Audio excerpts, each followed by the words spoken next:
me gustaría poner en contexto todo lo que está ocurriendo en mi país, poner en contexto el trabajo que yo hago y hablar un poco de la situación. Guatemala es un país de los más empobrecidos en América Latina.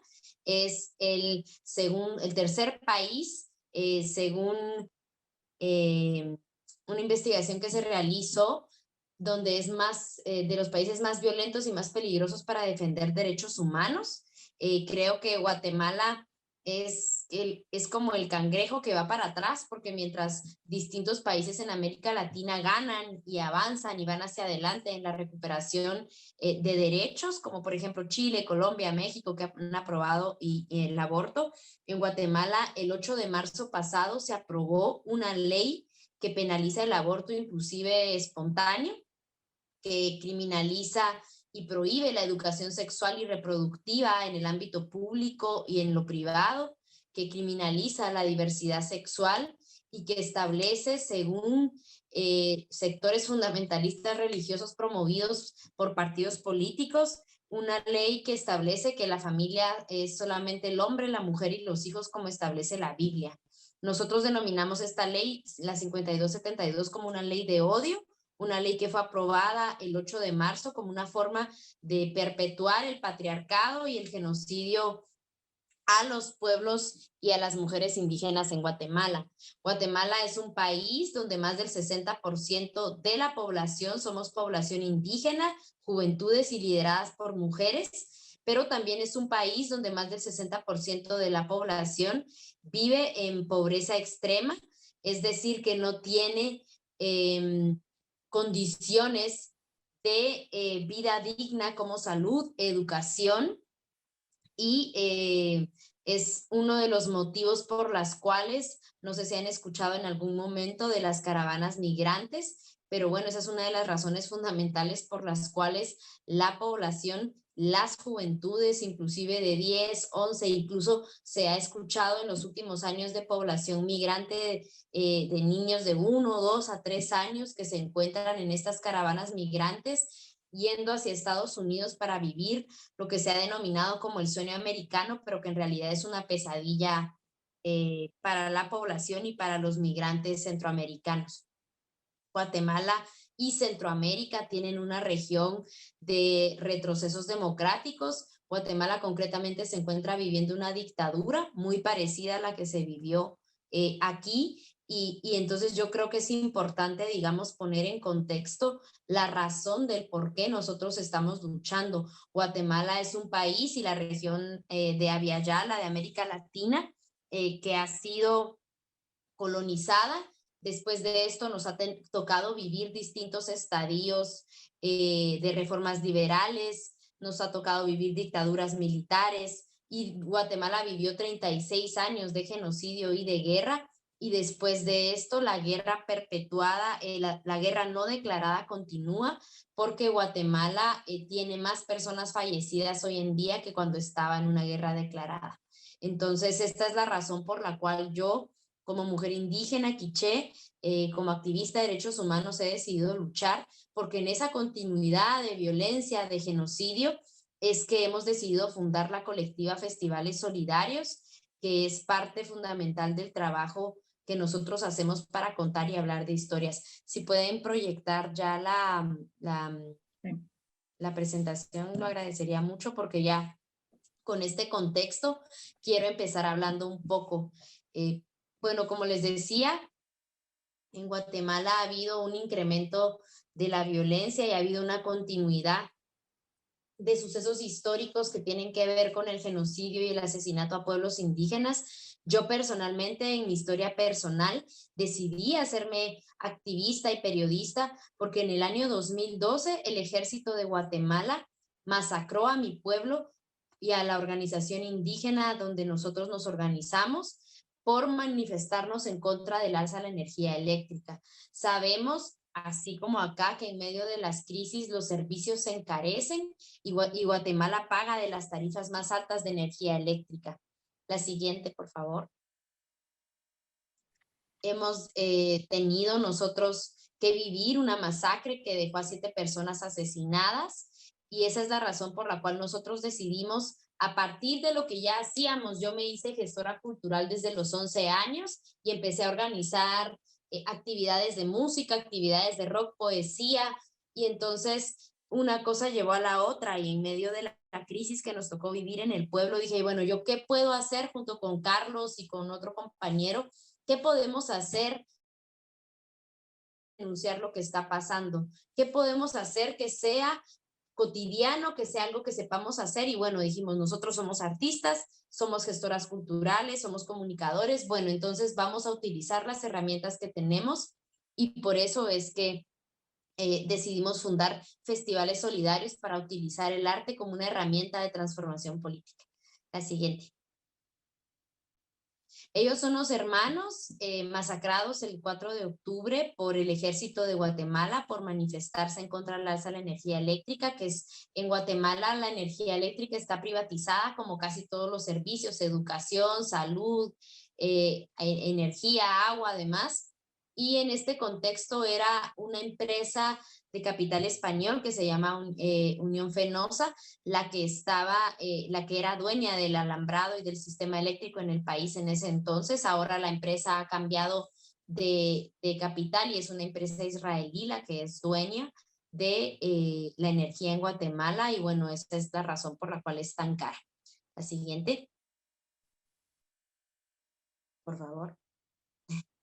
Nosotros lo que hacemos son festivales de arte, justamente como los vieron allá, somos una colectiva de artistas indígenas, mestizos, que tenemos ya alrededor de 10 años de hacer un trabajo desde el arte pacífico y desde la lucha no violenta en pro de los derechos humanos para hablar a las comunidades, para denunciar, visibilizar y acompañar a los pueblos que están luchando en nuestro país para lograr que la educación, que la salud y que el trabajo no sean un privilegio, sino sean un derecho y un derecho para las grandes mayorías. Siguiente. Nosotros tenemos un espacio de denuncia muy importante desde las redes sociales. Estamos en Facebook, Twitter, Instagram, TikTok. Así que también les hacemos una invitación de que puedan seguirnos en las redes sociales como @festivales_gt. Así pueden encontrarnos en todas las redes sociales.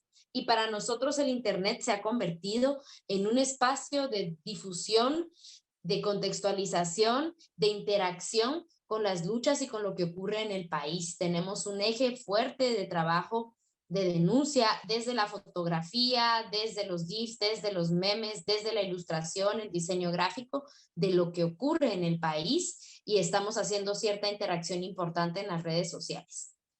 Y ahí ven algunos de los ejemplos del trabajo que nosotras hacemos. La siguiente, por favor. En el contexto de pandemia, lamentablemente se incrementó todo el trabajo en línea y se incrementaron los asesinatos para las personas defensoras del territorio, que son en su mayoría líderes y lideresas indígenas que están haciendo denuncia, que están defendiendo los ríos, el cerro, los bosques que están siendo privatizados. Estas son algunas personas que han sido asesinadas en el último año, sobre todo en pandemia, periodistas criminalizados. La siguiente. Periodistas, hubo un transfemicidio de Andrea Mutz González, ha habido acoso a diputados éticos que han estado haciendo defensa de los derechos humanos. Siguiente, por favor.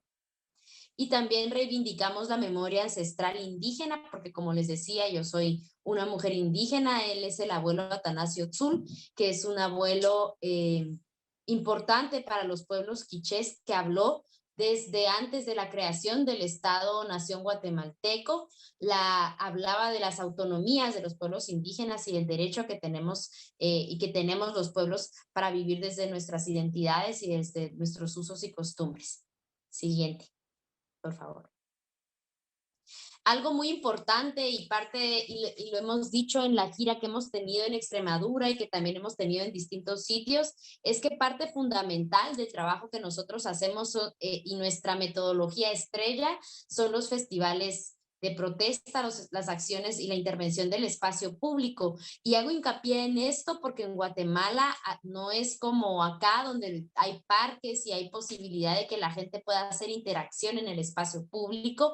El espacio público está privatizado y también a raíz de la imposición de la violencia, la delincuencia, las pandillas, es que mucha gente no sale a la calle y entonces nosotros por eso reivindicamos y decimos que hay que recuperar el espacio público desde el arte, desde los murales y desde la intervención artística lúdica. Siguiente, por favor. Esta es una fotografía de Carlos Cano y es una fotografía muy importante porque es la organización y la actividad cultural que realizamos en el Estorizabal, en una comunidad que ha sido recuperada y que fue parte también de una gira de festivales que realizamos en el regreso al territorio de un preso político que se llama Abelino Chucal. Siguiente. Este también es el regreso de otros presos políticos defensores del río en el norte de Huehuetenango y esta es la actividad de bienvenida. La siguiente, por favor. Bueno, todas las fotografías y todo lo que ustedes ven es trabajo de documentación de Carlos Cano y de Cercano Foto, que es nuestro fotoperiodista, y bueno, también algunas fotografías del equipo de comunicación, porque para nosotros la comunicación también es fundamental y hacemos ese tipo de trabajo también, hacemos festivales, campañas de comunicación. Este es parte del trabajo muralístico que hemos realizado junto con otras colectividades y otras organizaciones en el país para denunciar y hablar de las cuestiones que están ocurriendo. La siguiente. Esta es parte también del trabajo en graffiti, porque el mural puede ser intervenido en las calles y los murales pueden ser desde el graffiti, desde el mural, desde el mosaico, desde distintas técnicas que puedan servirse para intervenir y contar y denunciar. La siguiente, por favor. Hemos también realizado intervenciones en el espacio público, además de festivales, como gigantografías, como esta que vemos que dice Las vidas mayas importan, que es parte de una campaña que nosotros estuvimos moviendo en las redes sociales para evidenciar y hablar, al igual que el movimiento Black Lives Matter, un movimiento que hablara de las vidas indígenas y las vidas mayas importan, porque creemos que es importante también visibilizar las otras realidades, los otros genocidios y las otras acciones de despojo que se están viviendo en Guatemala y en distintas partes del mundo y todo el sur global. La siguiente. Bueno, realizamos festivales, es parte de los festivales. El último festival grande en el que estuvimos fue el festival realizado el 8 de marzo en el 2020, justo antes de la pandemia, y creemos que es importante justo eso, evidenciar que la organización es liderada por mujeres indígenas, porque, bueno, nosotras tenemos claro que es importante recuperar todos los espacios que han sido negados para las mujeres en cuanto a la participación y la visibilidad. La siguiente, por favor. Tenemos un espacio de intercambio muy importante que se llama La Colmena, que es un espacio donde damos metodologías lúdicas, contraculturales, damos talleres de graffiti, de stencil, corporales, de fotografía, de comunicación, de cine, para poder intercambiar con las distintas juventudes en Guatemala para no solo hablar de lo que está pasando, sensibilizar, sino también para compartir conocimientos, porque creemos que el conocimiento debe de ser colectivo. La siguiente, por favor. Bueno, nosotros tenemos un eje fuerte de autogestión y bueno, realizamos también varios de los diseños que tenemos, los compartimos y los realizamos para compartir y hacer denuncia. Siguiente. Bueno, el tema de las campañas de comunicación estratégica, que ha sido también parte del trabajo que hemos hecho. Nosotros hemos realizado una serie de campañas de comunicación que nos han permitido denunciar varias de las violencias, masacres y criminalización que están viviendo en este momento los pueblos indígenas en Guatemala. La siguiente. Bueno, esta para nosotros es una foto muy importante porque como vieron anteriormente, nosotros realizamos un banner de redes sociales y lo subimos a las redes. Todo nuestro material y todo nuestro trabajo es de uso libre. Y esta es una manta que la gente del territorio apropió y usó con nuestros diseños para darle bienvenida a estos 7 defensores del territorio y del agua que regresaron después de 3 años de estar puestos en prisión injusta por defender un río de una hidroeléctrica de capital español que se llama Hidro Santa Cruz. La siguiente.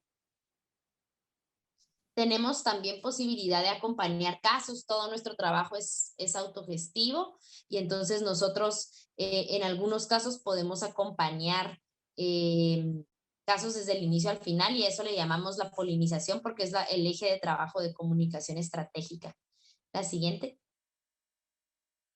Bueno, este es una imagen que trabajamos para evidenciar el regreso de nuestro compañero Avelino Chucal al territorio como parte de las acciones que realizamos. La siguiente, por favor.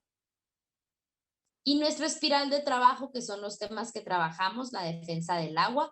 Justo estando en Extremadura nos hemos sorprendido mucho porque hemos tenido la posibilidad de conocer a distintas organizaciones, distintos colectivos que están haciendo defensa del territorio en contra de la minería, como lo es Cáceres, como lo es Cañaveral, que han sido comunidades de la región extremeña que han estado luchando contra proyectos de litio.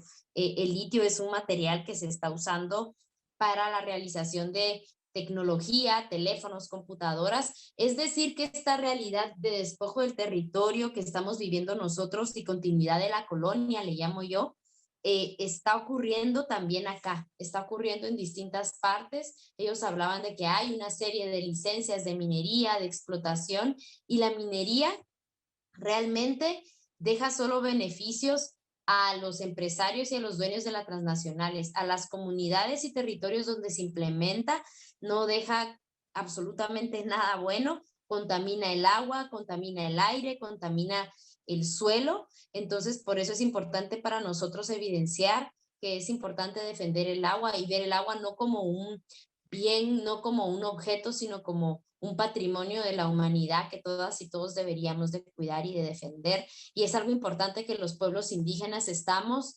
trasladando las alternativas ante la destrucción climática. Siguiente, por favor.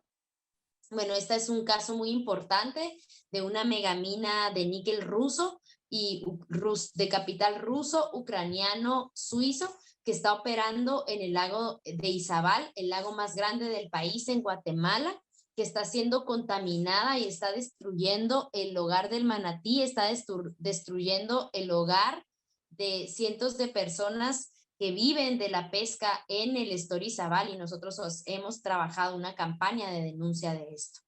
La siguiente. Bueno, el tema de la defensa del agua, de los lagos en Guatemala es una amenaza por parte de distintos múltiples megaproyectos que quieren implementar en la zona para básicamente dejar a comunidades enteras sin agua. Siguiente, por favor. Bueno, les decía, nosotros tenemos una campaña permanente por el río Cabón, que es un río que está siendo privatizado por una empresa donde el dueño de la empresa es Florentino Pérez, el dueño del Real Madrid. La siguiente. Bueno, y ahora abordamos un tema también que nosotros trabajamos dentro de nuestra espiral de trabajo, que es la prisión política. La siguiente, que la prisión política es el fenómeno de utilizar el sistema penal para criminalizar y encarcelar a personas que están luchando por los derechos.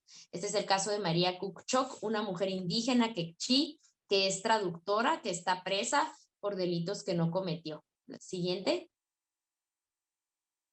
Y este es un caso muy importante para Amnistía porque es el caso de Bernardo Caal, un líder indígena que está defendiendo el río Cabón, que ha sido declarado preso de conciencia y que afortunadamente, para contar buenas noticias, hace menos de una semana salió de prisión, de esa prisión injusta en la que durante años se luchó por la libertad. Nosotros tratamos de accionar y apoyar de distintas maneras la denuncia de la criminalización y la persecución de Bernardo, que ahora está libre. La siguiente, por favor. Y bueno, trabajamos la memoria histórica, que es pues algo muy importante para la construcción de la historia en los países. Hay una frase muy poderosa que dice, un pueblo que no conoce su historia está condenado a repetir la historia. Entonces, yo creo que eso es algo importante y para nosotros fundamental de esos ejercicios de sensibilización y de hablar lo que está ocurriendo en el país, lo que está ocurriendo en Guatemala, en Centroamérica, para las juventudes y para hablar y evidenciar esta situación. Siguiente. Guatemala es un país que durante sus 36 años de guerra y dictaduras en distintos momentos tiene más de 45,000 personas asesinadas, 45,000 personas desaparecidas, 200,000 personas asesinadas y más de 1,5 millones de personas desplazadas. Y a raíz del empobrecimiento que hay actualmente, muchas personas se encuentran migrando en estas caravanas migrantes que salen algunas veces en los medios. Siguiente. Bueno, estas son algunas de las acciones internacionales de solidaridad que hemos trabajado. Hemos trabajado una campaña por los derechos de los pueblos del pueblo indígena mapuche que se encuentra en Chile y en Argentina, pero que es una nación independiente y autónoma. La siguiente.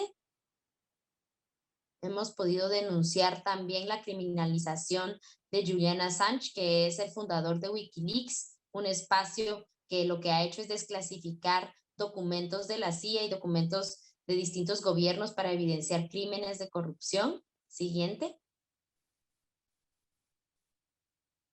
Y bueno, hemos denunciado y acompañado a los compañeros de No More Deaths o No Más Muertes, que son Scott Warren y Irineo Mujica, que son que el único delito que han cometido es colocar agua en el desierto donde la ruta migrante pasa para que la gente pueda hidratarse. Siguiente. Y bueno, la libertad para los defensores del río Guapinol, que es un caso también que ha tenido esperanza porque han sido liberados estos 8 defensores del agua y nosotros pues hemos aportado en la campaña de diseño de este proceso de criminalización y bueno, yo creo que es importante entender y saber que es importante poner al servicio de la comunidad y de los pueblos los conocimientos. Y bueno, yo, como les decía al inicio, estuve desde niña haciendo gestión cultural, organizando actividades culturales y es a raíz de eso y de la historia y de donde vengo que he decidido poner al servicio de todo mi trabajo para los pueblos, las luchas y las cosas con las que creo. Siguiente. Y bueno, ahí era un afiche de 8 años y este año vamos a cumplir 9 años con la colectiva Festivales Solidarios de hacer un trabajo de arte, memoria, conciencia y resistencia.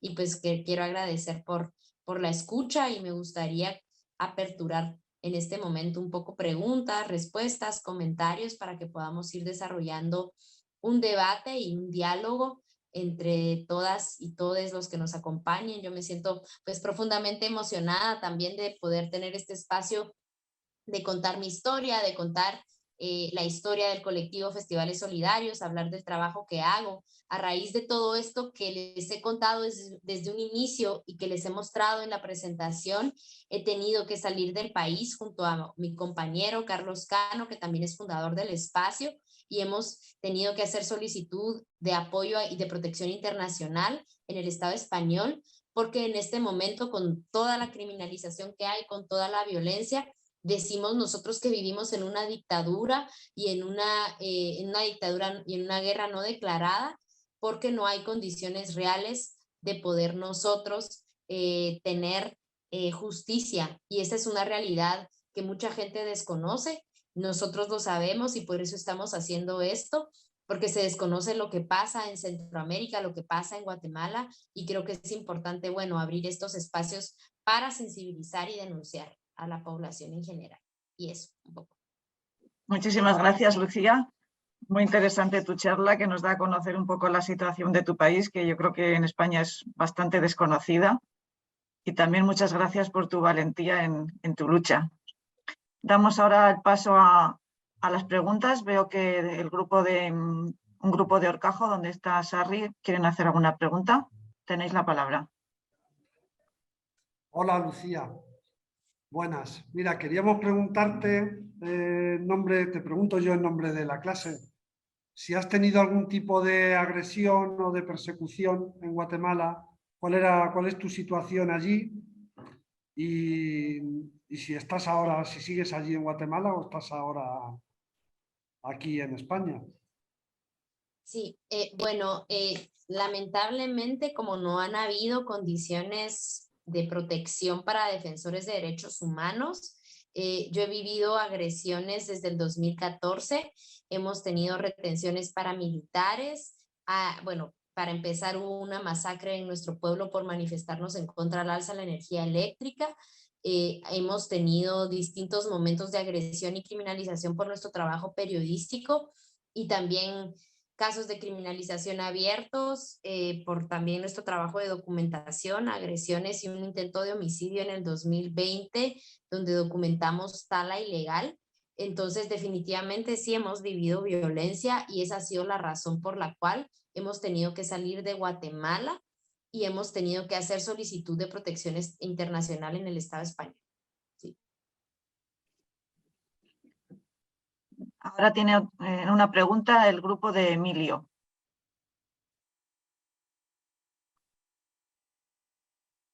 Tenéis que activar el micrófono. Hola, muchas gracias, Lucía. Ha sido muy interesante toda la exposición. Te queríamos preguntar cómo es la vida de un adolescente, como estos niños que tenemos aquí en el instituto, ¿cómo sería su vida si estuvieran en Guatemala? Bueno, yo creo que esa es la pregunta más valiosa y más importante que se nos ha hecho en todas estas jornadas. Bueno, la niñez y desde hay, por ejemplo, niños antes de pasar a la adolescencia voy a hablar de niñez porque creo que es importante. La niñez en Guatemala, indígena en su mayoría, trabaja, no tiene acceso a la educación y tiene que trabajar por el día a día porque si la niñez no trabaja, no come. Entonces, cuando hablamos de adolescentes, muchos de estos adolescentes en búsqueda de esas responsabilidades de resolver el día a día, tienen que emigrar del país y hacen la ruta migratoria entre niños de 10 a 17 años y bueno, adultos, pero por la pregunta concreta que hicieron de adolescentes, y salen de sus comunidades, salen de sus países, migrando hacia Estados Unidos, persiguiendo el sueño de que al poder llegar a Estados Unidos puedan trabajar y así ayudar a sus familias para poder tener comida, educación y salud, que en Guatemala lamentablemente es un privilegio y le son negados a las grandes mayorías. Yo, por ejemplo, en esta gira que he hecho, me he sorprendido mucho de lo muy bien equipados y lo bien ambientados que están los institutos públicos, porque en Guatemala, para que se hagan de cuenta ustedes, de pronto el salón de clases donde ustedes están ahorita es una escuela que alberga alrededor de 300 niños aproximadamente y que cuenta solamente con un profesor que da desde primero primaria hasta sexto primaria y que no cuenta con insumos ni con el apoyo del gobierno. Realmente, por eso es que yo digo que esas son las condiciones de los niños y los adolescentes que no están teniendo ningún tipo de oportunidad, no tienen educación, no tienen salud, no tienen comida. Y en Guatemala es de los países a nivel latinoamericanos donde la niñez sufre desnutrición crónica. Por eso es importante reconocer también que el tener acceso a la educación es un privilegio que no todos los niños pueden tener en Guatemala. Y yo como mujer indígena tuve acceso a la educación, tuve acceso a la comida y entonces eso me hace ser una mujer indígena privilegiada. Y entonces muchos de los niños que deberían de estar estudiando y que deberían de estar jugando, soñando, imaginando, en este momento están trabajando en Guatemala. Hay una pregunta aquí en el chat. Si dices quienes explotan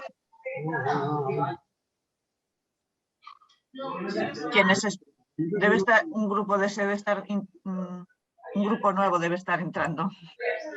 Bueno, te preguntaba Lucía del chat si quienes explotan los recursos de forma abusiva tienen origen español. Sí, o sea, en Guatemala hay explotación de transnacionales de distinto tipo de origen y de distinto capital. Estamos hablando que es capital estadounidense, capital canadiense, capital español y europeo de distintos países de Europa. Entonces, no todas, pero sí en su momento hubo un momento que todas las hidroeléctricas tenían alguna relación con capital español, concretamente, o en materia energética, un poco eso sí. Pero ahorita hay minerías de capital canadiense, minerías de capital ucraniano, ruso, suizo, minerías de capital, hay petróleo de capital francés, y entonces, bueno, es un crisol de empresas extractivas europeas y del norte global que están saqueando nuestros territorios y que están irrespetando tratados internacionales como el Convenio 69 de la OIT, que habla del respeto y de la implementación de la consulta comunitaria y las consultas debidas para saber si los pueblos queremos ese tipo de megaproyectos en nuestros territorios, y eso obviamente no se está implementando. Muchas gracias. ¿Queréis participar alguien más? ¿Levantáis la mano? ¿Algún otro centro? El centro EPVA, que creo que se acaba de conectar.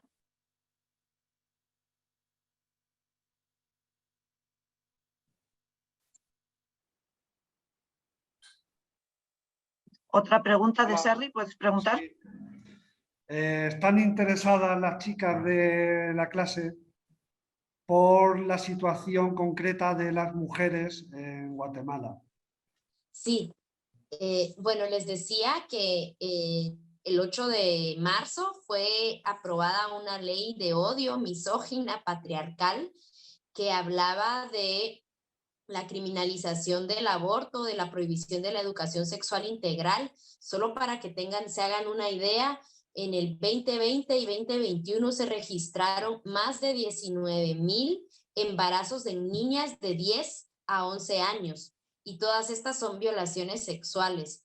Entonces, estamos hablando de que hay una realidad de violencia sexual, de despojo y de criminalización a las mujeres y a las niñas, porque nosotras somos parte de distintas acciones de denuncia y de acciones que hablan de las niñas.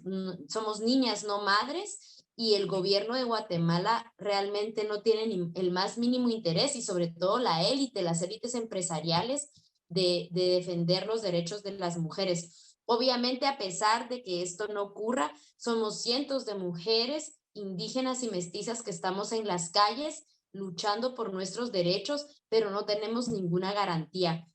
Guatemala, en el contexto de pandemia, incrementó la violencia intrafamiliar y la violencia que le han denominado doméstica hacia las mujeres, porque obviamente el quédate en casa ha significado quedarnos, para muchas, quedarnos en casa viviendo con quienes nos agreden y con quienes nos violentan. Entonces, la situación de empobrecimiento, de desnutrición, la lideran las mujeres. Somos las mujeres indígenas quienes estamos en esos porcentajes más altos de analfabetismo, de desnutrición y de embarazos a muy temprana edad. Esa es la situación violenta, dolorosa, que nos toca vivir como mujeres, pero es importante saber que por eso estamos nosotras aquí contando lo que se está viviendo, porque esta realidad no se conoce en ningún sitio, y entonces es importante hablarlo, contarlo, investigarlo, que no se queden solo con lo que yo les dé, sino que también puedan ustedes buscar información sobre la situación que están viviendo las mujeres en Guatemala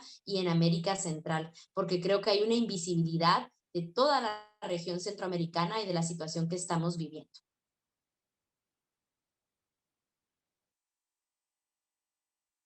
Muchas gracias.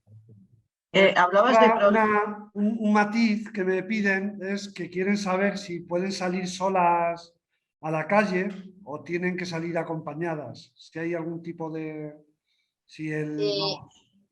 Pues se supone que deberíamos de salir a la calle libremente, pero no tengo ahorita el dato porque no tengo el dato, pero hay a diario mujeres asesinadas y mujeres acosadas y mujeres desaparecidas en el país. Guatemala tiene algo que se llama alerta Alba Kenneth para niñas y niños desaparecidos, y alerta Isabel Claudina, y Guatemala tiene a diario cientos de mujeres que salen de sus hogares y ya no regresan. Somos desaparecidas, somos asesinadas, y acabo de encontrar que en solo lo que fue los primeros 8 meses del 2021 se reportaron 396 asesinatos a mujeres. Entonces, por eso es importante saber que el movimiento de mujeres en Guatemala ha crecido mucho en función de la denuncia de los feminicidios, de las desapariciones y de las violaciones sexuales que vivimos las mujeres. Entonces, la calle obviamente no es un lugar seguro para nosotras, lamentablemente, pero por eso nosotras salimos, porque nos negamos a que esa realidad tenga que ser de esa manera. Gracias. Y el tema de ¿la salud es pública pero de baja calidad o es privada? Sí, el tema de la salud creo que es un tema importante. Solo para que se hagan una idea, en el sistema público, ahorita que el sistema público sanitario colapsó con la COVID-19 como en el mundo entero, porque no solo fue Guatemala, sino todo el sistema de salud se vio afectado. Pero en Guatemala la gente llegaba a morirse afuera de los hospitales públicos. Y en algún momento lo que empezó a ocurrir fue que le pidieron a la gente que si quería estar en el hospital tenía que llevar su propia cama. Y entonces estamos hablando de que hay un sistema de salud supuestamente que está desabastecido de medicamentos, que no da la cobertura en cuanto a médicos, que no tiene insumos, que están completamente en el abandono. Entonces, a eso me refiero yo cuando digo no hay sistema de salud. Y pasa lo mismo con las escuelas. Por ejemplo, un salón de clase más o menos como el que es de tamaño normal aquí en las escuelas públicas, es la escuela entera en nuestro país. Y un solo profesor para atender todos los grados es antipedagógico. Entonces, a eso me refiero cuando digo, bueno, son escuelas de piso de tierra que no tienen energía eléctrica, donde no hay ni siquiera pizarrones, no sé cómo es que cómo le dicen acá, pizarras. Pizarra, entonces obviamente no hay para mí un sistema educativo cuando a eso me refiero, o sea, sí hay un edificio físico de pronto en el área urbana, pero en el área rural son casas de paja, de techos de cartón, de palos, medio construidos por la misma gente de comunidad donde están recibiendo clases las niñas y los niños, y en un país tan empobrecido como Guatemala, por ejemplo, en el contexto de la COVID-19, si hay muchas comunidades que no tienen ni carretera ni energía eléctrica, mucho menos van a tener teléfonos inteligentes para recibir y mucho menos internet para recibir las clases en línea. Esa es la situación del por qué mucha gente y muchos niñas y niños en este momento en Guatemala están trabajando, porque la educación no es una posibilidad real de liberación, de información y de generar cambios importantes en la forma de vida de las personas. Gracias. Y también tenéis el problema de las pandillas, de los niños que no tienen otra cosa donde agarrarse y se introducen en esas pandillas.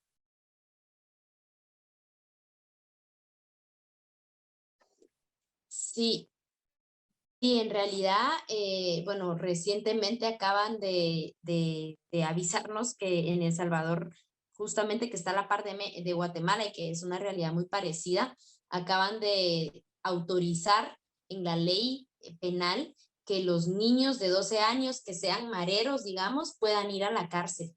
Entonces estamos viendo que en el caso de Guatemala, la creación de las maras es parte de las estructuras del crimen organizado, ejército, narcotráfico, que tienen un control poblacional.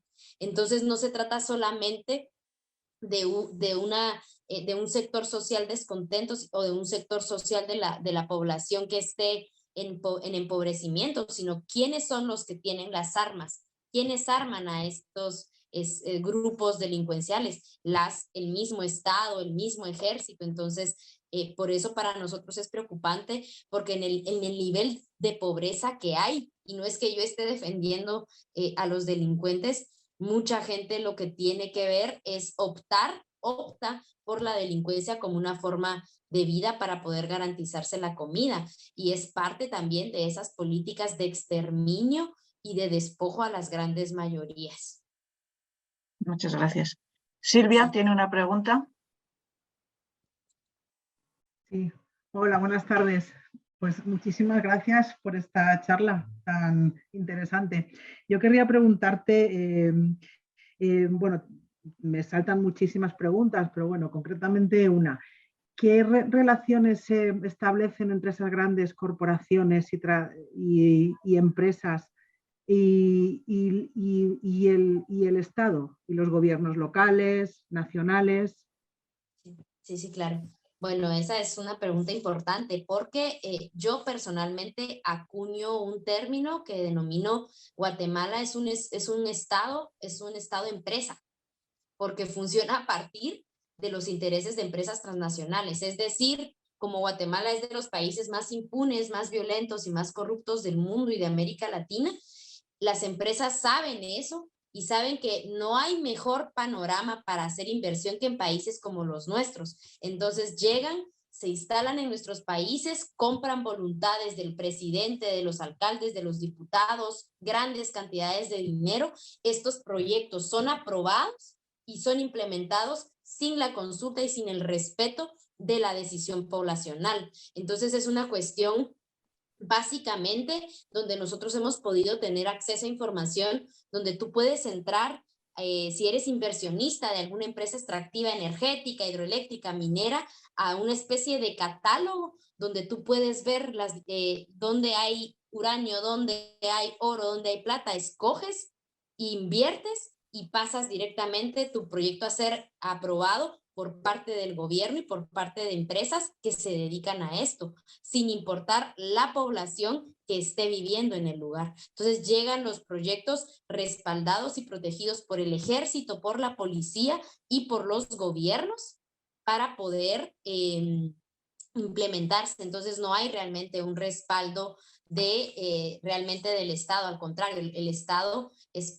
completamente cómplice de lo que ocurre en el país y eso es parte también de la realidad de la élite. Quiero agradecer a los chicos de los institutos que ya se están yendo por escuchar y por compartir. Espero que esta charla les pueda aportar para investigar más, para poder indagar más sobre lo que pasa en Centroamérica y en Guatemala. Muchas gracias, Lucía, seguro que sí. ¿Alguna pregunta más?